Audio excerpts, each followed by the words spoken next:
자, 세계 경제 이야기 좀 하겠습니다. 2000년부터 2014년까지 중국이요, 연 8, 9%씩 성장을 했다라는데 앞으로 중국이 어떻게 될 거냐, 이런저런 이야기가 많습니다. 저는 중국이 이제 한국과 같은 이런 저성장 시대로 접어드는 것이 지극히 당연하고요.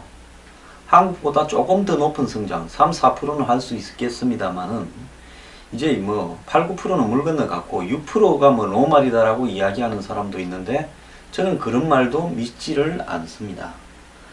자, 저소득 국가일 때는 한마디로 급속한 성장을 이런 일정한 계기를 맞으면 할 수 있습니다. 근데 저소득 국가가 뭐 10%대 성장을 한다, 이렇게 고속 성장을 하다가 어느 시점에 이르게 되면 그 한마디로 저개발국의 성장이 멈추게 되죠. 그러지 않고 이렇게 계속 그냥 90도 각도로 수직 상승을 하는 성장을 한 국가는 전 세계에 한 나라도 없습니다. 어떤 나라가 일정한 성장을 하게 되면 거기에 따라서 여러 가지 문제가 나오게 되죠. 첫 번째로는 임금이 올라가다 보니까 과거에 성장하던 방식의 산업이 더 이상 적용될 수가 없는 부분이 됩니다. 저임금을 바탕으로 수출을 하는 이런 부분을 더 못하게 되죠. 한국도 그랬지 않습니까? 한국도 미국하고의 소득 차이가 또 경제 성장률 차이가 바뀌면서 저성장으로 접어들었죠. 1980년대에 한국의 1인당 국민소득은 미국 사람의 5분의 1이었습니다. 그런데 이 8, 90년대에 한국의 성장률은 7%였습니다. 그래서 한국이 90년에 이르니까 미국의 한 3분의 1까지 1인당 국민소득이 올라갔습니다. 즉 5분의 1에서 3분의 1로 올라갔습니다. 10년간에. 이후 10년간에 1990년에서 2000년 사이에 한국의 성장률은 둔화됐지만은 5.5%로 그래도 미국보다는 훨씬 더 성장을 많이 했고 미국 국민의 1인당 국민소득의 65%까지 성장을 했습니다. 이제 한국의 성장은 2%대로 떨어졌고 제가 생각할 때 멀지 않아서 3, 4년 안에 미국의 성장률이나 한국의 성장률이 거의 비슷해질 겁니다. 자, 결국 중국이 80년대는 한국에 비해서 훨씬 낮은 1인당 국민소득 높은 성장률을 했죠. 자, 근데 80년대 7%였고요. 90년도에는 이제 이 소득이 오르면서 성장률도 8%로 높아졌습니다. 자, 그러니까 왜 이렇게 소득과 성장률이 같이 오르기 시작했을까요? 원래 소득이 오르면 성장률이 좀 떨어지는데 워낙 낮았기 때문에 가능했다는 겁니다. 근데 2000년에서 2014년에까지 중국의 경제 성장률은 9%가 올라갑니다. 한국의 성장 역사하고 비교하면 엄청나게 높죠. 한국은 이 시기에 5.5%인데요. 그래서 이 중국의 1인당 국민소득은 미국의 4분의 1까지 갔다는 거예요. 작년에. 그러니까 8,000불이라고 자기들이 주장하니까 곱하기 4 하면 32,000불, 4분의 1. 뭐 제가 볼 때 미국이 4만 달러가 넘는다고 보는데 그건 좀 안 맞다고 봅니다. 어쨌든 이렇게 통계가 주장을 하는데요. 한국이 미국의 소득에 25%, 30%쯤 도달했을 때요. 한국은 7%, 6% 사이로 왔다 갔다 했습니다. 그렇게 보면 중국이 지금까지 8, 9% 성장을 했다고 자랑하는 것은 매우 이례적인 환경에서의 이례적인 통계라고 저는 보고 있고요. 중국의 경제가 비약적으로 성장한 것은 사실이지만 과연 이 통계를 한국에 비추어 봤을 때 믿을 수 있겠는가? 왜 그런가 하면 한국은 중국보다 훨씬 집약적으로 성장할 수 있는 토대가 더 좋았습니다. 왜 그러냐? 한국은 일정하게 교육을 받은 수준의 국민들이 있었고 더 나아가서 국민들의 수준이 그렇게 차이가 안 났습니다. 빈부격차도 한국도 심하지만은 성장 과정에서 중국만큼 심하지는 않았다는 거고요. 그리고 정부가 일정하게 사회복지제도라든지 노동자들을 보호하기 위한 수단도 이렇게 강구했고 이런 어떤 여러 가지 부분들을 고려할 때 또 한국은 중국보다 훨씬 나은 완전한 자본주의 시스템을 갖추었고 물론 국가주도 성장이 있었지만은요. 이런 것들을 고려할 때 중국이 한국보다도 성장 단계에서 훨씬 더 높은 성장률을 보였다라는 것은 기적이거나 이 수치의 눈 속임수였다. 저는 그렇게 봅니다. 자, 그러면 앞으로 중국은 어떻게 성장할 거냐? 중국의 현재 1인당 국민소득을 감안하면 5%대, 그러니까 5%대 후반 성장률을 10년간 할 수 있지 않겠냐, 이렇게 보는데요. 저는 그게 안 된다고 보고 있습니다. 왜 그런가 하면 과거 미국의 국민소득의 한 절반 이하 되는 나라 중에서 한국이 가장 높은 성장률을 이례적으로 했습니다. 홍콩이나 싱가포르 같은 이런 뭐 도시국가 이런 거는 비교하기는 어렵고요. 그 다음에 노르웨이 같은 경우에 과거에 비약적인 성장을 했는데 이건 뭐 석유라는 부분이 변수가 있었고, 아일랜드가 이렇게 90년대에 비약적인 성장을 할 수 있었던 예외적인 부분이 있지만 그것은 그 각종 세제라든지 이런 부분에서 특별한 어떤 정책을 택했는데 그 부분이 결국은 나중에 후유증으로 작용해서 아일랜드 경제가 요 몇 년 전에 크게 한번 홍역을 치렀죠.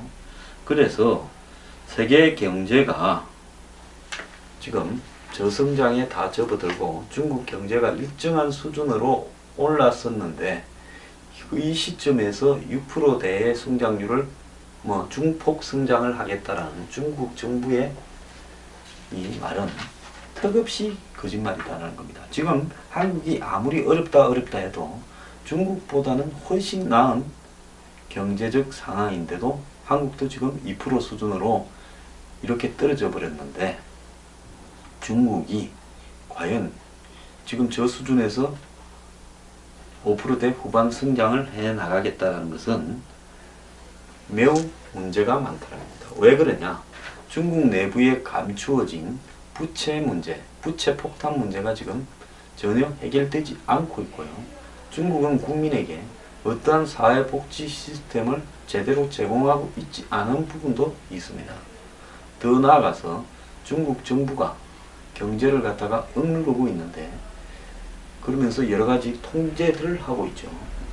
국가 주도 성장이 중국 같은 거대한 경제에서 언제까지 가능할 거냐? 그것은 중국 경제가 성장하면 성장할수록 국가 주도, 한마디로 이 경제는 한계가 다가오는 시한부 생명이라는 걸 의미하는 겁니다.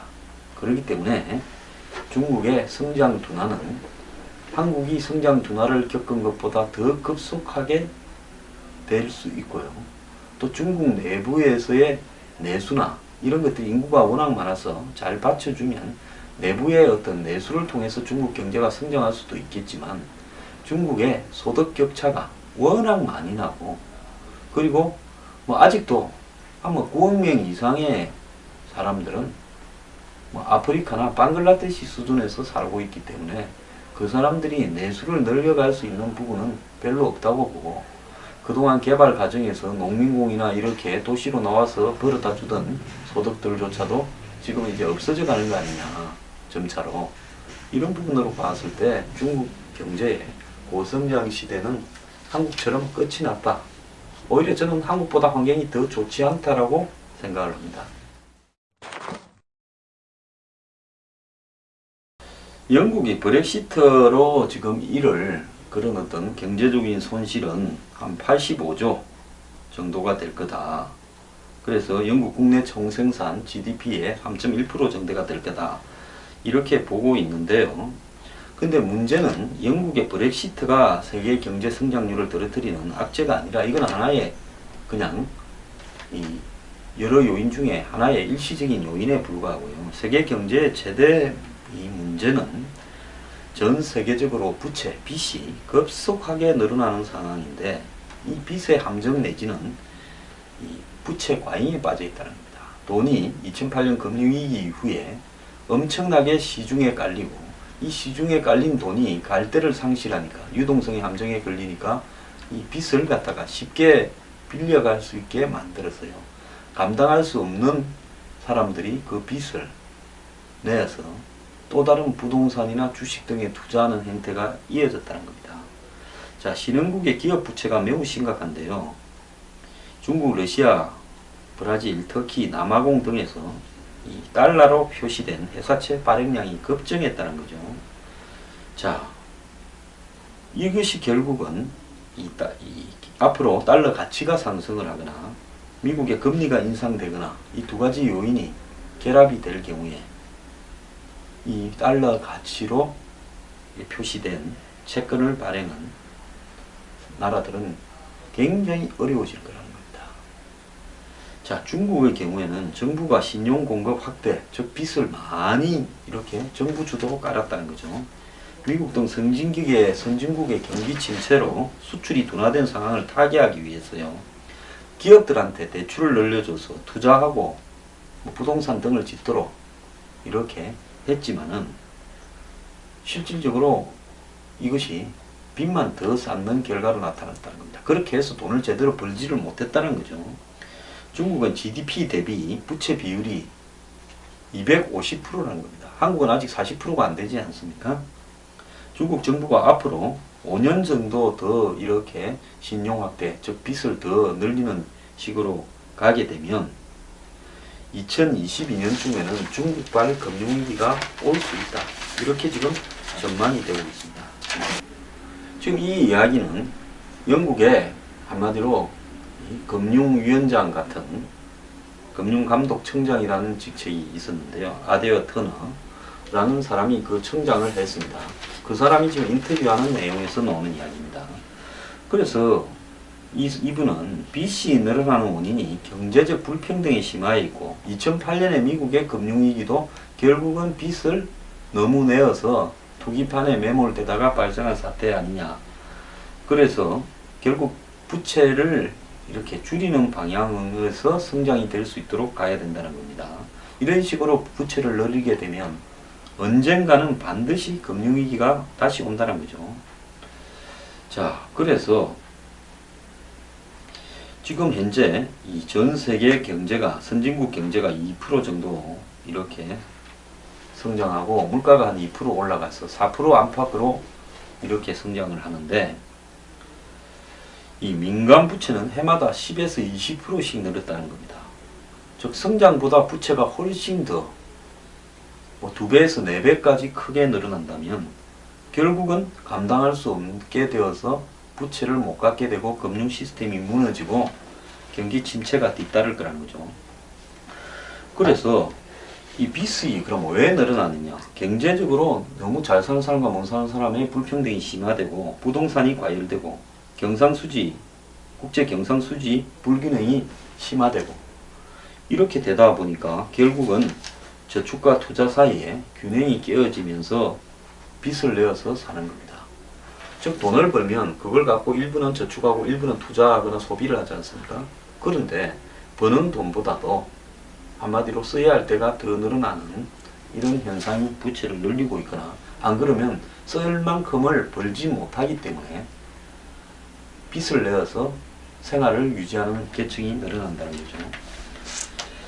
자, 2008년 이전에는 미국에서 부가 상위 1%에 집중됐고 전체 인구의 10%인 고소득층만 계속 재산이 늘어나고 나머지는 20년 동안 재산이 거의 늘어나지 않았습니다. 실제로 그렇습니다. 미국의 저소득층은 지금 소득이 20년, 30년보다 더 줄고 있다는 확실한 통계들이 많이 나오고 있습니다. 그러다 보니까 정상적인 투자처가 없을 정도로 돈을 쌓아놓고 있는 부유층들이 이 남는 그 저축을 한마디로 하위 25% 계층에 이렇게 빌려주고요. 그 과정에서 돈을 빌려서 집을 살 수 없는 그런 처지의 계층이 서브프라임 모기지라는 형태로 돈을 빌려서 집을 샀다가 한마디로 벼락을 맞아버린 거 아니겠습니까? 그래서 불평등 문제를 완화하려면요, 사회 안전망을 확대하고 최저임금 인상, 기본소득 보장 같은 적극적인 정책을 결합해서 저소득층의 생활 수준을 일정하게 올려줘야 되는 겁니다. 그렇지 그냥 직업훈련이나 시키고 이런다고 되는 건 아니라는 겁니다. 그래서 대다수의 경제에서는 부채는 부동산 투자 때문에 늘어나는 거죠. 그래서 빚을 내어서 부동산 투자하고 그래가지고 부채가 급증하고 그러다가 부동산 거품이 꺼져버리면 일본의 1980년대에 이 부동산 거품 붕괴, 미국의 2008년에 부동산 거품 붕괴 같은 것들이 벌어지는 겁니다. 그래서요, 최근에 제가 지적했듯이 한국에서 뭐 서울의 아파트가 5억을 넘어서 6억에 육박하니 뭐 곳곳에 이 수도권 지역의 아파트가 호황이니 이런 이야기들을 정부가 통제를 해야 된다는 걸 저는 이야기를 하고 싶고요. 지금 1200조에 가까운 부동산, 그 중에 가계부채가 그 정도 되죠. 그 중에 한 절반쯤이 부동산으로 인한 부채일 거라고 생각이 드는데요. 이 부분을 정부가 가볍게 여기다가는 큰 코 다칠 수 있다는 겁니다. 지금 당장 금리가 좀 올라도 한 120, 30만 명 정도가 전혀 은행에 빚을 감당할 수 없다라는 통계들이 나오고 있지 않습니까?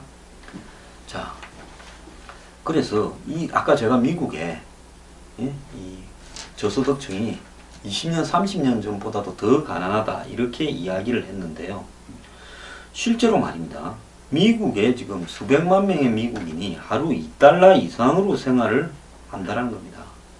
미국에서 소득과 교육 수준이 낮은 미국인들은 40년간 세계화에 따른 경제적 이득을 거의 보지 못했다는 겁니다. 그래서 이런 미국층의 빈곤층 문제가 상상을 초월할 정도로 심각하다는 거죠. 즉 아시아에서 공장에서 일하는 사람보다 미국에 있는 빈곤층이 더 가난하다는 겁니다. 수백만 명의 미국인이 하루 2달러 미만으로 살고 있고 극빈층에 해당되는데요. 이거는 아프리카나 인도의 극빈층하고 비슷하다는 겁니다. 근데 아프리카나 인도에서는 2달러면 잘 살지만 미국에서 2달러로는요 아무것도 못한다는 거죠. 그래서 이런 그 미국에서의 한마디로 외형상으로는 마이너리티 소수 인종들을 위한 여러 가지 제도들이 만들어지고 뭐 복지가 확충되고 한다지만은 정작 백인이면서 소득이 낮은 수준의 근로자들이 엄청나게 늘어나 버렸다는 겁니다. 그래서 고소득 국가에서 한마디로 주류층에 속하면서 인종적으로 이 경제적인 약자가 되어 가지고 그 사회 속에서 이 빈곤 속에 시달려가는 이런 사람들이요 정말 많아졌다는 겁니다. 그래서 이 사람들이 다 어떻게 되어가는가 하면요 자살, 알코올 중독, 약물 중독 등으로 사망률이 높아지고 있다는 겁니다. 미국에서 백인들 계층에서 자살, 알코올 중독, 약물 중독이 훨씬 더 늘어나고 있다는 거예요. 자, 그래서 미국에 지금 들이고 있는 트럼프 현상, 이런 부분들, 영국의 이 브렉시트 등도 결국은요, 이 자본주의 혁신 주도 국가 속에서 핵심에 있는 그 인종적 계층에서 지금 한마디로 빈곤층이 폭발적으로 늘어나고 있다.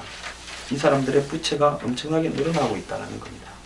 그래서 전 세계가요, 제가 하고 싶은 이야기는 부채가 폭발적으로 늘어나고 있는 것이 브렉시트보다는 훨씬 위험한 현상이고 중국은 지금 저성장으로 떨어질 수밖에 없는데 5%대 성장한다는 것도 뻥이라고 봅니다. 결국은 3%대나 이런 수준의 성장으로 머지않아서 떨어지고 있고 지금도 떨어지고 있고 그렇게 떨어질 수밖에 없다는 것은 법칙이라는 거죠. 그런데 이런 중국이 이 과정에서 어마어마한 부채를 쌓고 있고 이것이 미국의 2008년 금융위기처럼 세계적으로 폭탄으로 터져버릴 수 있다는 거고요. 그런데 또 미국이나 영국에서는 지금 이 저소득층의 부채도 심각하지만은 각기 이 영국의 그러니까 영국을 떠받치는 백인들 핵심 계층에서 빈곤층이 급격하게 늘어나고 미국에서도 빈곤층이 급격하게 늘어나면서 버티다 못해서 브렉시트나 트럼프 샌더스 현상으로 가고 있다는 겁니다. 자, 지금 전 세계 경제가 이만큼 혼란하고요. 결국은 전 세계에 있어서 이 부채 그리고 그 부채의 원인이 되는 양극화 이 두 가지가 한마디로 저소득층이 견디다 못해서 정치적으로 지금 혁명 같은 부분을 시도하려고 하고 있는데 결국 이것이 이 국가의 정책이나 사회 경제 정책에 의해서 수습되지 못한 채 여러 가지 방향으로 포퓰리즘으로 한마디로 나가버릴 가능성이 크다라는 거고요. 이거를 수습하기 위해서는 정말 최저임금 인상이라든지 기본소득 보장이라든지 이런 다양한 정책이 필요하다는 겁니다. 사회 안전망, 복지도 강화해야 되고요. 그런 부분들을 정치인들이 지금 제대로 모르니까 사회가 심각해져 가고 있다는 겁니다.